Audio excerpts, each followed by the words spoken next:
Core TV YouTube देखने वालों का मैं बहुत बहुत स्वागत करती हूँ। Thank you so very much for watching my channel. आज हम जिस टॉपिक पे बात करने जा रहे हैं वो एक अजीब सा टॉपिक है। जैसे कि आजकल का जो सिचुएशन चल रहा है, चारों तरफ एक मौत का तांडव हो रहा है पूरी दुनिया में, और जो एक डर है, जो एक इनसिक्योरिटी है, जो एंजाइटी है, जो डिप्रेशन है, वो बढ़ता है लोगों में।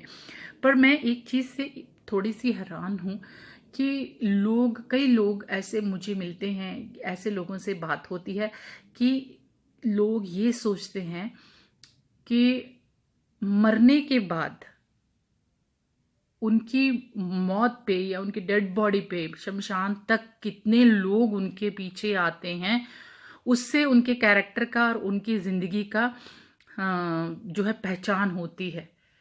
और जीते जी लोग हमेशा ये कोशिश करते हैं कि हम कितने सुपीरियर हैं और कितने लोग इन्फीरियर हैं हमसे, हम में कितनी ज़्यादा क्वालिटीज़ हैं और लोग कितने डिग्रेड हैं। हम सारी ज़िंदगी जीते हुए यही कोशिश करते रहते हैं और हम ये एक्सपेक्ट करते हैं कि मरने के बाद एक बहुत बड़ी भीड़ हमारे जो है जनाजे में आए। मुझे थोड़ा सा हैरानगी हुई ये बात सोचकर, पर फिर भी अपनी अपनी सोच होती है और हम किसी की सोच में जाके उसे रोक नहीं सकते। तो मुझे ऐसा लगता है कि क्या मरने के बाद इंसान को ये पता चलेगा कि आपके जनाजे में कितने लोग आए और कितने लोग नहीं आए? और अगर कोई भी नहीं आया तो मरने वाले को उससे क्या फर्क पड़ेगा? क्या वो देखेगा, क्या वो सुनेगा, क्या वो महसूस करेगा कि मेरे मौत पे कौन कौन आया? मुझे तो ये फील होता है कि आप अपनी जिंदगी में कितने लोगों को खुशी देते हैं, कितने लोगों को मुस्कान देते हैं और कितने लोग आपसे खुश होते हैं।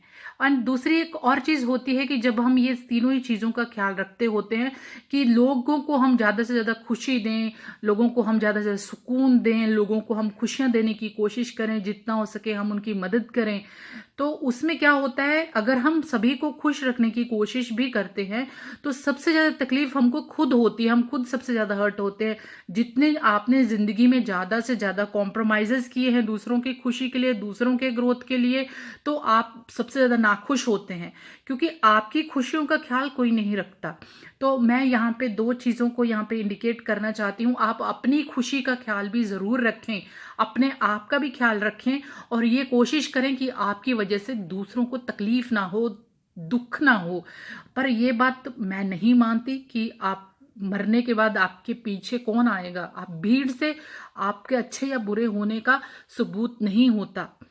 आप कितने अच्छे हैं ये आपको पता होना चाहिए, क्योंकि ऐसे बहुत ही कम लोग आपको जिंदगी में मिलेंगे जो आपको ये कहेंगे कि आप अच्छे हो। लोग हमेशा आपकी अच्छाइयों को दबाकर अपनी अच्छाइयों को ऊपर करके आपको स्प्रेस करने की ही कोशिश करते हैं। कोई आपको आगे बढ़ाने की कोशिश नहीं करता, जबकि अगर आप आगे बढ़ना शुरू होते हैं तो लोग आपको रोकना शुरू करते हैं। तो ये दोनों ही चीजें हैं। बस मुझे ये चीज आपसे शेयर करनी थी और अपने चैनल में अपने मुंह से ये बात बोलनी थी ताकि मैं ये बात फ्यूचर में ना भूल जाऊं कि मरने के बाद आपके साथ क्या हो रहा है। आपको कफन मिला या ना मिला, आपको अग्नि मिली या ना मिली, आपकी मौत में कोई आया या ना आया, उससे कोई फर्क नहीं पड़ता। आपको जन्नत मिली या आपको जहन्नुम मिला, इससे भी कोई फर्क नहीं पड़ेगा, क्योंकि वो होता है या नहीं होता उसकी कोई गारंटी नहीं है। पर जो जिंदगी हम जिंदा हैं उसी में जन्नत एंड जहन्नुम है। आप अपनी जिंदगी को जहन्नुम मत बनाएं। पास्ट का एंड फ्यूचर का सोच के आप अपनी जिंदगी को जन्नत बनाएं। आज का यानी कि प्रेजेंट का सोच के, ना पास्ट वापस आता है और ना फ्यूचर में जाने की कोई गारंटी होती है। इसका सबसे बड़ा प्रूफ है कोविड-19। क्या हमने जनवरी में ये सोचा था कि हम खुद फंस जाएंगे इसमें, जब हम चाइना के लिए प्रे कर रहे थे कि लोग घरों में बंद हैं, लोगों को कुछ मिल नहीं रहा। पर आज हमें पता चलता है कि वही कितना सही था। और ऐसे ही जिंदगी में ना जाने और कितने तूफान आएंगे और हम उनका सामना करेंगे और हम उनमें से निकलेंगे। इसी चीज का ख्याल रखना चाहिए कि हमें कैसे निकलना है सिचुएशन से। इस चीज के लिए हमें नहीं सोच के करना चाहिए कि मरने के बाद क्या होगा हमारे साथ, क्या पता किसको क्या होगा। शुरू शुरू में हमने देखा एंड कई कंट्रियों में अभी तक लाखों डेड बॉडीज पड़े हुए हैं जिनको दफन भी नहीं किया गया। एंड बहुत सारे ऐसे केसेस हमने सुने सुने हैं सभी ने कि इंडिया में जिनको कोविड की वजह से मौत हुई है उनको जलाने के लिए शमशान में जगह भी नहीं दी की लोगों ने। तो क्या पता क्या होगा मरने के बाद, आप कैसे एहसास करेंगे उस चीज़ का। आप जिंदा हैं, आप जिंदगी को एहसास कीजिए, उसे महसूस कीजिए कि आपके साथ कितने लोग हैं। पर एक बात यहाँ पे भी है, आप जितने सच्चे हैं, आप जितने अच्छे हैं, आप उतने अकेले होते हैं।